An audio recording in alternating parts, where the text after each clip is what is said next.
Tumigil si Jericho sa paglalakad at lumingon sa likuran. Narinig niya ang kalabog sa malapit. "Anong balak mo?" Takang tanong ni Dario. "Shhh!"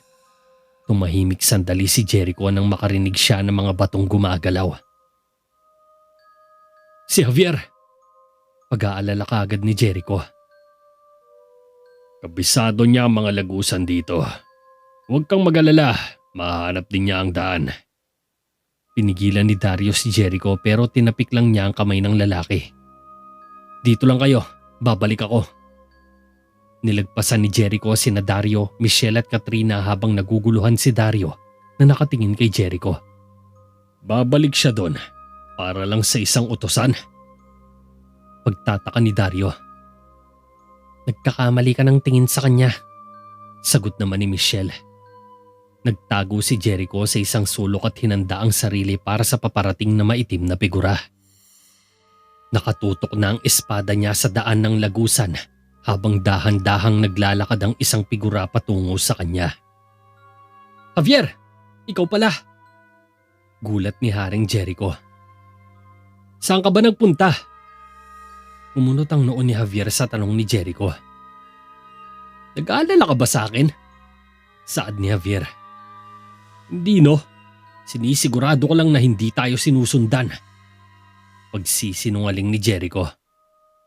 "Uwe, bumalik ka nga para hanapin ako eh." Sabay lumawak ang ngiti ni Javier sa labi. "Sige, sasabihin ko na ang totoo. Bumalik ako dahil ikaw lang ang kaibigan ko at hindi ko kayang mawala ka." Pag-amin ni Jericho. "Talaga?" Mas lalong lumaki ang ngiti ni Javier. Tumalikod si Jericho para umalis. "Huwag ka nga tumunga nga dyan. Tara na!" Masungit na wika ni Jericho. Ngumiti si Javier at sumunod kay Jericho. Umaga na nang makalabas ang grupo ni Jericho sa kabilang bahagi ng bundok. Marahang inalalayan ni Dario si Katrina patungo sa bukana habang hinahawakan ni Jericho ang sugatang tadyang. "Nasaan na tayo ngayon?" Tanong ni Dario. "Nasa kapatagan na tayo. Sa kabila ng mga bundok na to, makakalabas na tayo sa Babylon." Paliwanag ni Haring Jericho. "Sigurado ka? Nandun ang kaharian ni Amaru. Alam mong hindi na niya kaibigan ng mga Mondragon." Sambit ni Dario. "Huwag niyo munang isipin yan. Baka may mahanap tayo dito. Isang bahay kung saan tayo makakapagpahinga." Sabat ni Michelle. "Mga pugante kami. Isang panganib ang dala namin sa sino mang kumupkup sa amin." Wika ni Dario. Napatingin sa kanya ang lahat. "Tama siya. Kailangan natin maglakbay pabalik sa Terraveda." Saad naman ni Javier. "Hindi. Kailangan nating magpatuloy para hanapin ang ating mga kasama. Alam kong nandito lang sila." Sambit ni Jericho. "Kung pupunta tayo ng kagubatan ng Asetir, magiging ligtas tayo kahit sandali." Ani Javier. "Hindi." Tutol pa rin ni Jericho. "Kung may nakaligtas man sa mga kasamahan natin, sigurado akong doon sila magtatago. Hindi sa lugar na to." Teorya pa ni Javier. "Alam ko na ang gagawin ko. Ikaw ang hari, Jericho. Ikaw ang pinuno namin." Pambubuyo naman ni Dario na halatang wala pa ring tiwala sa kakayahan na meron si Jericho. Sige na. Sa kagubatan tayo ng Asetir, di diretso." Sabay sinukbit ni Jericho ang espada. Bahagyang napangiti si Dario at naglakad na sila pababa sa paanan ng bundok pagkatagos nila sa kuweba. Nagmartya sa gitna ng plaza ang mga barbaro habang paakyat sila sa loob ng palasyo. Mas dumami pa ang bilang ng mga ito nang dumating kahapon ang ilang kasapi ng grupo ni Agustus sa Terraveda. Lahat sila ay may sukbit na iba't ibang armas habang hawak ang isang sibat na siyang nagsisilbing pangalawang sandata nila. Samantala, lupaypay na nakasubsob si Kael sa isang sulok habang may mga manacles na nakagapos sa kanyang mga kamay. Puno ng mga pasa at galos ang kanyang katawan. Literal na bugbog sarado. Subalit sa kabila ng mga pinagdaanan ay siya pa rin ang nanalo sa laban. Pagkatapos ng kanyang mga laban ay pinasok siyang muli ng alagad ni Prinsesa Raya sa selda. Mariin namang inaalagaan ni Eliseo si Mang Rigor na nakaratay sa higaan. Namumutla na sa sobrang gutom at nanghihina na ito. Ilang araw na silang walang rasyon, walang pagkain, walang kahit patak ng tubig ang ibinibigay sa kanila. Kaya hindi tuloy mapigilan ni Nakael at Eliseo na mangamba sa kalusugan ni Mang Rigor. Malamang mauuna pa sa kanila itong mamatay dahil sa kanyang sitwasyon. Lumaban ka, Mang Rigor. Kumapit ka lang. Naniniwala akong malalagpasan din natin to. Basta wag kang susuko. Nanlulumong sambit ni Eliseo. Binuksan ng mga bantay ang selda. Napatayo si Kael pero sinunggaban siya ng isang barbaro. Pinipigilan ni Eliseo habang sinusundan ng isa si Kael at inihatid sa labas. Huwag ka mag-alala, Eliseo. Sa ganitong paraan, makakakain tayo. Sabay tipid ng umiti si Kael. Napahawak si Eliseo sa mga rehas habang isinasara ng isang bantay ang pinto ng kanilang selda. Mukhang masasabak na naman sa labanan si Kael mula sa kapiranggot na tinapay na itinataya ni Raya. Kaya kahit nalabag sa kalooban ni Kael ay napipilitan nitong lumaban para may makain silang tatlo. Lalong-lalo na si Mang Rigor na nanghihina sa gutom. Nakangiting tinanggal ni Raya ang mga manacles na nakagapos sa mga kamay ni Kael habang nakatayo silang dalawa sa gitna ng circle arena. Napapalibutan silang dalawa ng hayok at sabik na mga mandirigmang barbaro. May isa ka pang pagkakataon para kumanta. Pero kung ayaw mo talaga, mapipilitan akong isaba ka na naman sa laban para sa inyong hapunan. Pero mukhang mas mahihirapan ka na sa pagkakataong to. Saad ni Raya, sabay binagsak ang mga bakal na manacles sa sahig. Huwag kang mag-alala, nawiwili rin naman ako makipagsayaw sa kanila. Saka, mukhang patas pa rin naman to sa akin. Nakangiting iniunat ni Kael ang kanyang mga kamay na may marka ng mga manacles. Tumingin siya sa paligid nila at muling bumalik ang tingin kay Raya. Lumapit ang isang tauhan kay Raya at iniabot ang isang balaraw na gawa sa kahoy. Oh, nakakalungkot naman. Pero hindi ka maaaring lumaban ng walang sandata ang iyong mga kamay. Nakangiting ng aasar na inabot ni Raya kay Kael ang kahoy na balaraw. Hindi bale. Isa ka namang kabalyero ng Terraveda, hindi ba? Kaya sa palagay ko magiging maayos ka din naman. Umupo si Raya sa kanyang trono at nagsimulang magsaya ang mga barbaro sa paligid nang pumasok sa bilog na arena ang tatlong mandirigma para labanan si Kael. May mga bitbit silang iba't ibang sandata sa mga kamay habang nanlilisik na nakatitig kay Kael. Ang dalawa sa kanila ay may hawak na palakol, samantalang espada naman na may dalawang talimang tangan-tangan ng isa. Nakangising pinapalibutan nila si Kael sa gitna ng arena. Mukhang masaya to ah. Sana pasayahin niyo ako sa laban. Sabay nag-fighting stance si Kael sa kinatatayuan para sabay-sabay na labanan ng tatlo sa circle arena. Hinahasang mabuti ni Katrina ang kanyang kutsilyo sa tabi ni Javier at Michelle habang nagse-set up sila ng isang campfire sa gitna ng field. Samantalang sina Dario at Jericho naman ang nangongolekta ng mga panggatong sa paligid ng kakahuyan. Mukhang nakikita mo na ang iyong mismong sarili. Tignan mo, bumalik ka para iligtas ang iyong lingkod at ngayon naman, dinudumihan mo ang iyong mga kamay para sa pagtulong sa iba. Nakakatuwa. Napakabuti mo ng hari. Pero ganun pa man, nagtataka pa rin ako kung bakit mo yun ginawa. Katulad ka rin naman ng iba na sarili lang ang iniisip. Wala namang espesyal sa'yo, hindi ba? Pangasar ni Dario. Siguro tama ka. Baka nga hindi talaga ako ang karapat-dapat na maging hari. Maikling sagot ni Jericho habang namumulot ng kahoy. Sa tingin ko mas maayos nga pag hindi na ikaw ang hari sa lupaing ito. Mas makakapagnegosyo na ako na maayos. Patuloy sa pang-aasar si Dario habang sinusubukan naman ni Jericho na tanggapin ang katotohanan yon. Umalis na si Dario upang iabot kay Javier ang mga kahoy na napulot niya.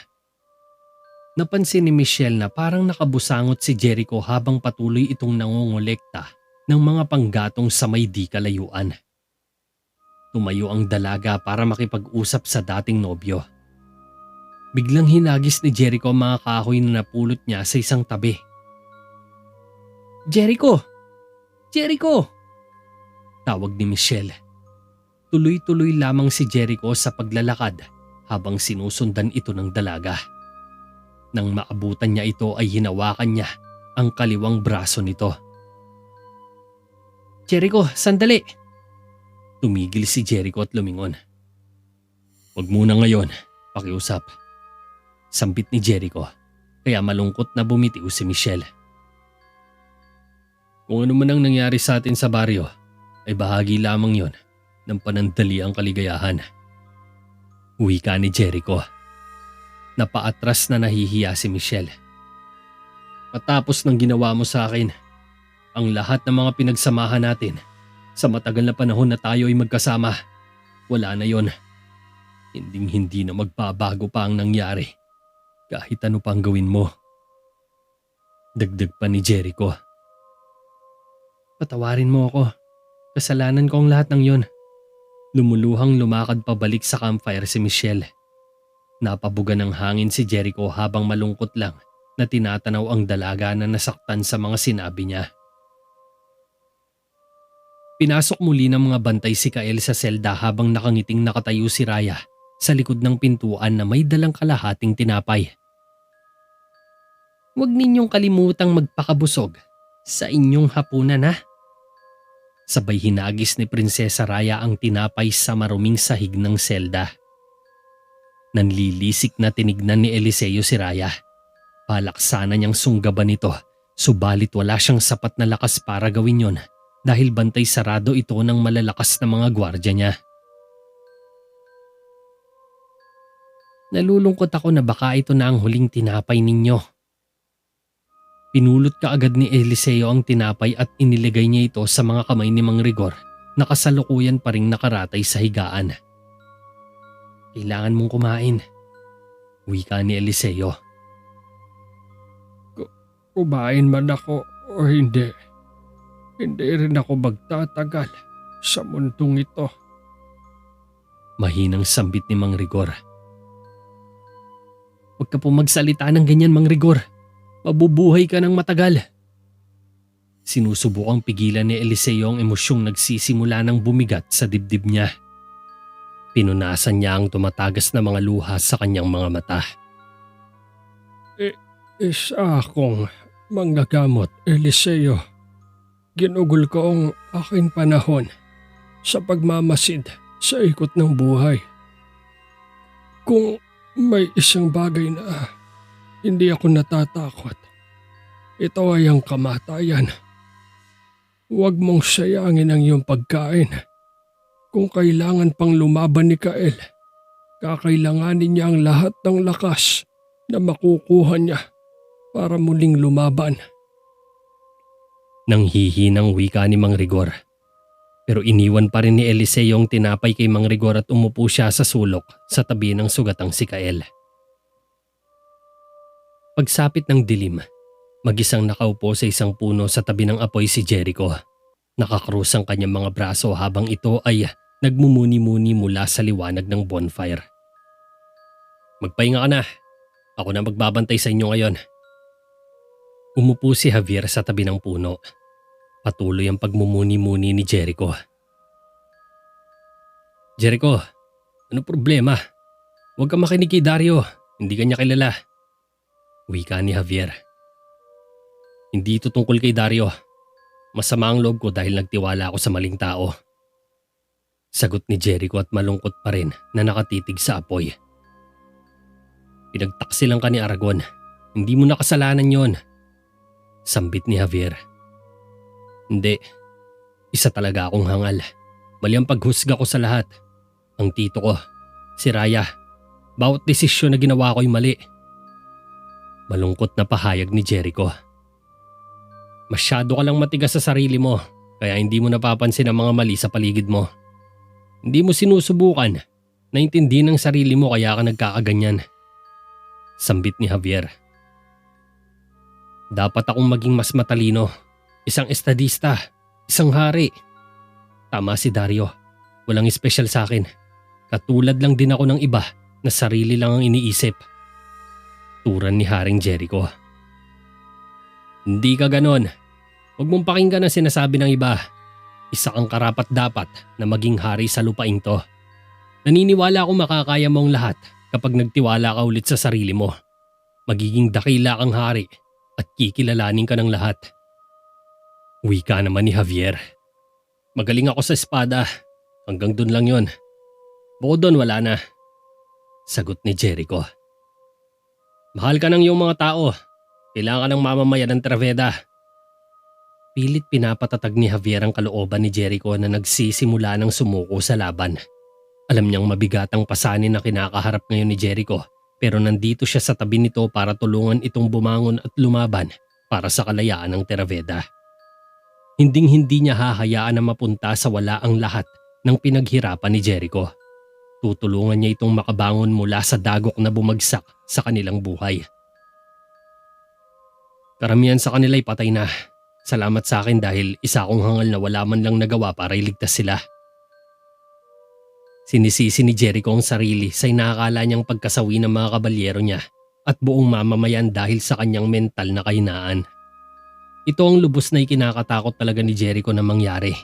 Ang balutin siya ng kahinaan at magsisi sa huli. Mali ka. Karamihan sa kanila ay nakatakas. Nandito lang sila sa gubat. Sigurado talaga ako dyan. Ani Javier. Napatingin dito si Jericho. Pwes, kung buhay nga sila sa mga oras na to, kailangan nilang makahanap ng isang bagong hari para sa kanilang kapakanan. Tulalang tumayo si Jericho at naglakad palayo sa kampo. Jericho! Sandali, Jericho! Hindi na napigilan ni Javier si Jericho kaya malungkot na lang niya itong hinatid ng tanaw habang papunta sa malayo. Dama niya ang bigat ng loob ni Jericho pero kung basta na lang itong susuko sa laban, tuluyan itong babagsak sa sarili niyang kahinaan. Napaisip tuloy si Javier. Siguro, dapat din siyang gumawa ng paraan upang bumalik ang tibay ng loob ni Jericho. Ang dating Jericho na may pusong nag-aalab na lumalaban para sa kapakanan ng kaharian. Tumakbo si Javier papunta sa ibabaw ng burol habang binibigkas niya ang lengguwahe ng dragon. Nakarating siya sa burol habang papalapag si Gamora sa lupa. Isang matamis na ngiti ang ipinakita niya kay Gamora nang lumapit siya sa may paanan nito. Natutuwa siyang dumating ang dragon matapos siyang gumamit ng summoning spell para tulungan sila sa laban. Salamat sa tulong mo. Iniligtas mo kaming lahat. Nakangiting salubong ni Javier. Nasa panganib ang lupaing ito at ang hinaharap na ating ipinaglaban. Kaya marapat lang na dumating ako upang samahan ka sa iyong laban. Ani Gamora. Bumuntong hininga lang ng bahagya si Javier. Anong pinagkakaabalahan mo, batang magtatawas? May plano ka na ba para sa digmaang ito? Tanong ni Gamora. Si Jericho, nawalan na siya ng ganang lumaban. Pakiramdam niya ay nabigo niya ang kanyang mga mamamayan. Naniniwala siyang hindi na siya karapat-dapat na maging hari sa lupaing to. Malungkot na sagot ni Javier. Ang kapalaran ngayon ng Traveda ay nakasalalay sa iyong mga kamay, batang mangtatawas. Para sa iyo at ikaw lamang ang makapagpapanumbalik ng taimtim na pananampalataya ng batang hari. Saad naman ni Gamora. Pero papaano? Wala akong kakayahan na gawin yon. Ang meron lang ako ay kapangyarihang iligtas ang isang taong pinoprotektahan ko. Hindi ko kayang baguhin ang puso't isip niya. May sarili siyang desisyon para dito. Tanong ni Javier. Pinagaspas sandali ni Gamora ang mga pakpak niya ng isang beses. Nagsigalawan lahat ng mga damong nasa paligid niya. Pati na rin ang mga punong nasa may di kalayuan ay parang nagsasayaw sa himig ng hangin dulot ng malakas na pagaspas ni Gamora. Bahagyang nakaramdam ng kaginhawaan si Javier. Isang magaan na pakiramdam na parang nakahiga siya sa ibabaw ng alapaap. Parang nagkaroon nito ng bagong lakas at pag-asa. Matapos nito ay tumitig si Gamora sa mga mata ni Javier. Dapat mo siyang mapaniwala na maaari siyang maging hari muli. Isang hari na dinadakila ng lahat. Natigilan naman si Javier at nakipagtitigan saglit kay Gamora. Sana nga may papayo pa ako sa iyo, Javier. Malungkot na sambit ni Gamora. Hindi ko alam kung papaano. Ang mga taong lumikas sa Terveda, alam mo ba kung saan sila nagtatago ngayon? Tanong ni Javier. Alam mong isa akong dragon. Magagawa kong marating ang maraming lugar sa isang kisap mata.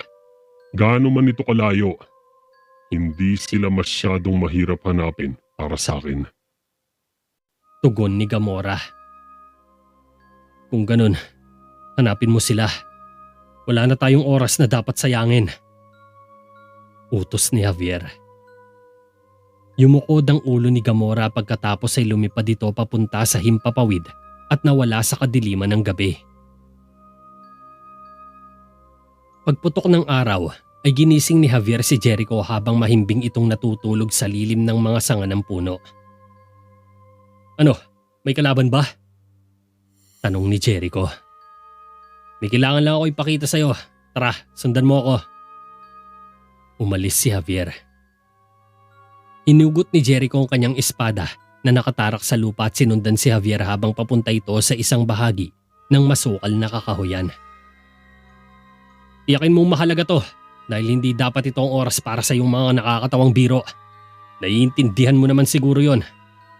Sabay sinukbit ni Jericho ang kanyang espada sa tagiliran.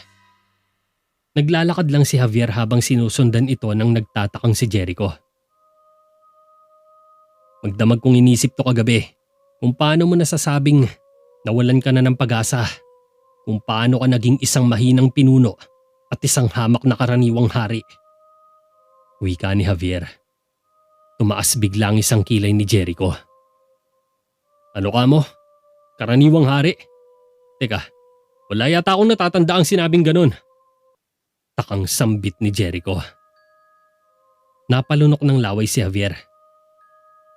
Sige na nga, isang pangkaraniwang hari.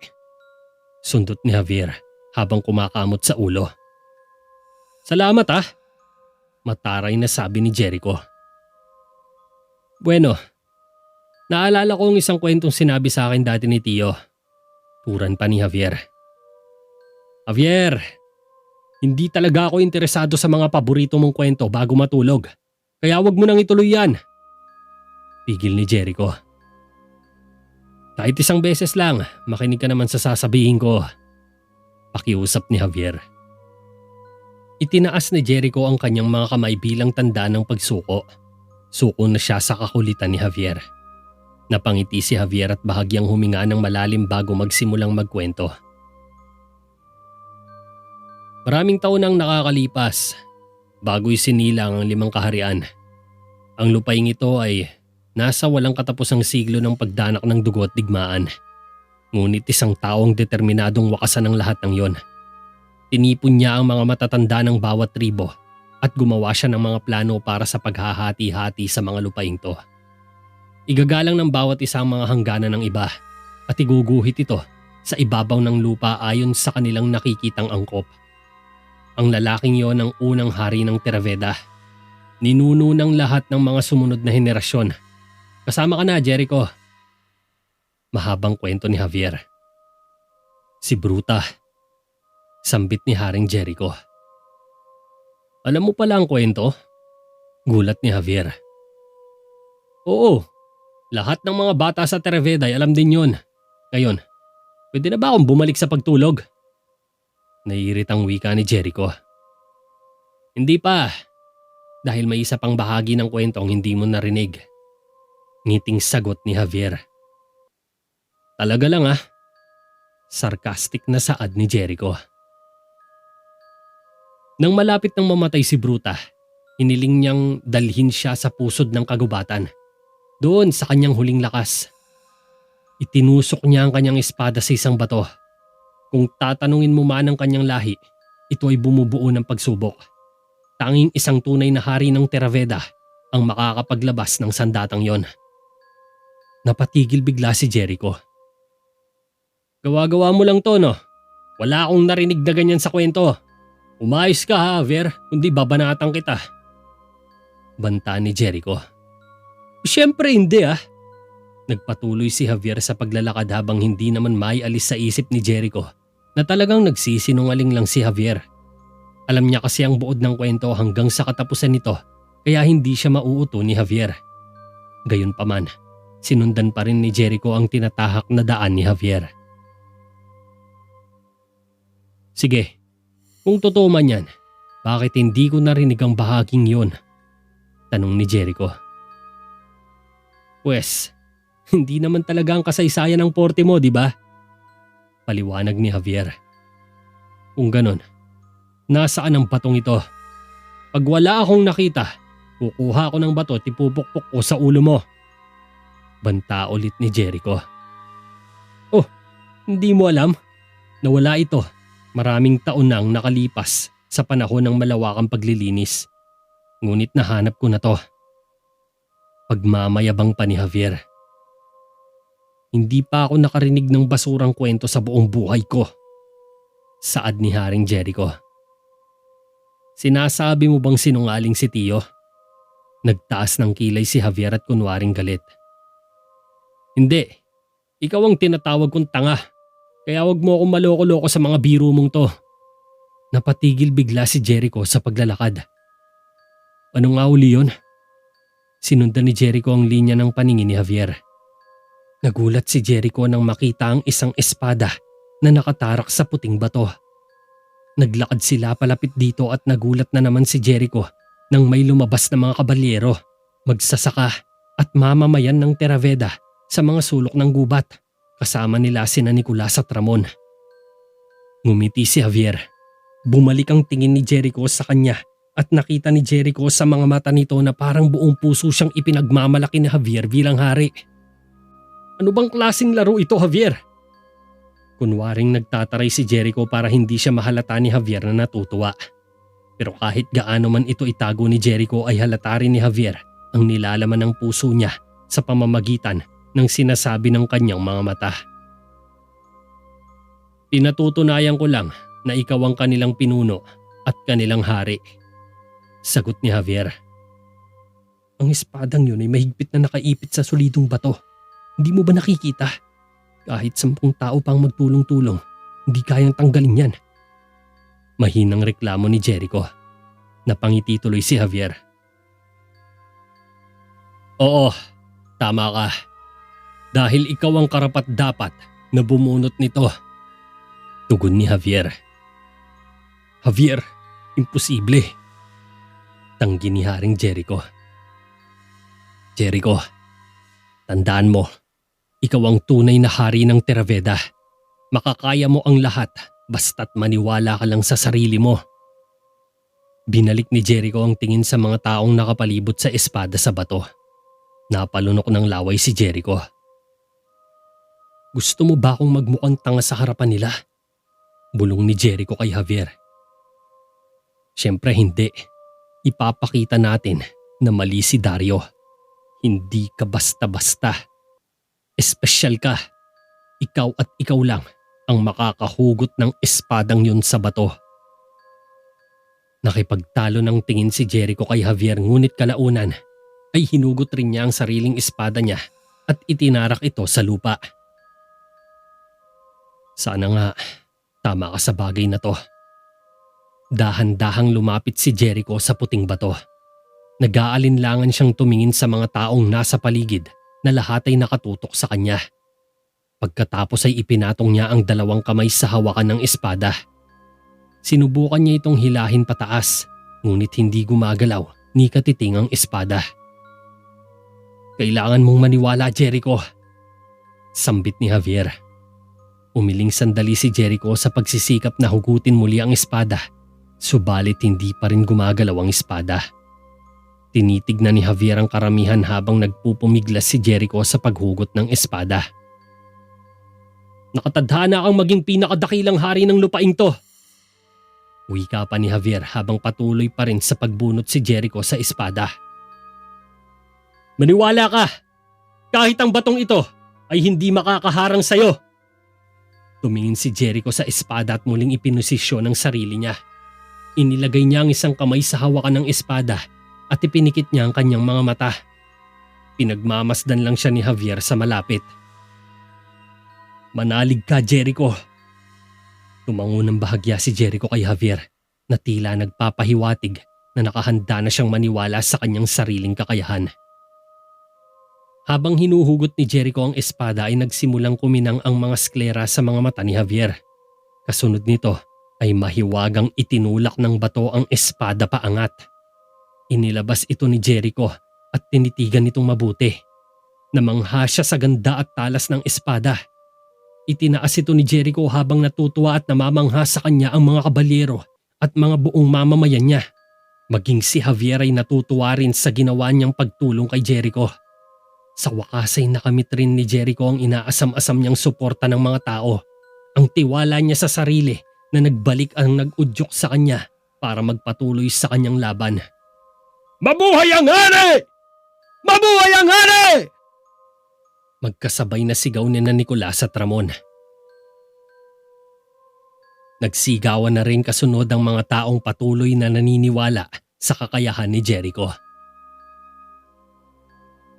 Isang barbarong nakasakay sa kabayo ang mabilis na kumakaripas ng takbo papasok sa drawbridge. Bumaba kaagad ito sa kabayo nang makasalubong niya ang kanyang pinunong si Augustus na naglalakad sa tulay kasama ang mga alagad nito. Magalang na yumukod ang barbaro kay Augustus pagkatapos ay ibinalita niya kaagad ang masamang nangyari sa grupo nila mula sa gubat ng Babylon. Nagulat si Augustus sa narinig kaya dali-dali nitong hinanap si Prinsesa Raya sa palasyo. Nahanap niya ang prinsesa sa may kahabaan ng koridor na mag-isang naglalakad habang sumasayad sa sahig ang ibabang bahagi ng mahaba nitong itim na gown. Ipinaalam kaagad ni Augustus ang nangyari at nagulat rin si Raya sa narinig. Pagdating nila ron, nasusunog pa din mismo ang lupa. Lahat sila'y pinatay. Bawat isa sa kanila ay naging abo sa matinding apoy na tumupok sa kanila. Pahayag ni Augustus. At si Aragon? Tanong ni Prinsesa Raya. Kasama din sa namatay. Natagpuan ang bangkay niya sa loob mismo ng kuweba. May tama ito sa ulo at may nakabaon na punyal sa kanyang likod. Paliwanag ni Augustus. Iisa lang ang taong alam kong makakagawa nito. Isang tao lamang ang maaaring mag-utos ng dragon. Walang iba kundi si Abner. Sambit ni Raya habang nanlilisik ang kanyang mga mata na nakatitig sa kawalan.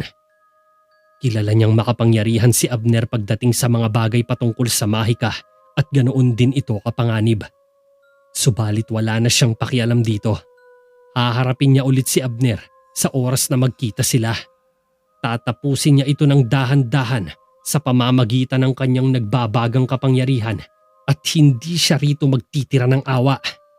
Pahihirapan niya ito katulad ng ginawa niyang pagpapahirap kina Mang Rigor, Eliseo at Kael hanggang sa ito ay magmakaawa habang lumuluha sa harap niya.